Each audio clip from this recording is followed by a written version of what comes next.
How to multiply by two-digit numbers. First, you need to lay out your equation in a column layout.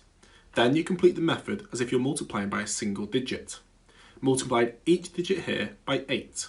2 times 8 is 16, carry the 1, put the 6 down. 6 times 8 is 48, add the 1 makes 49, carry the 4, put the 9 down. 6 times 8 is 48, add the 4 makes 52.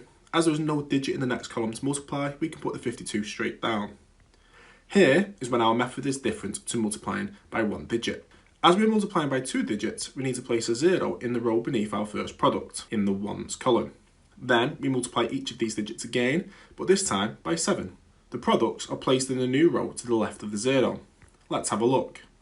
2 times 7 is 14, carry the 1, place the 4 down. It doesn't matter where we put these little digits, as long as we remember to add them. Then 6 times 7 makes 42, remembering to add the 1, 43. 3 down, carry the 4.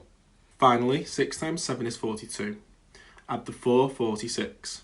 Again, there is no digit in the final column, so we can put the 46 straight down.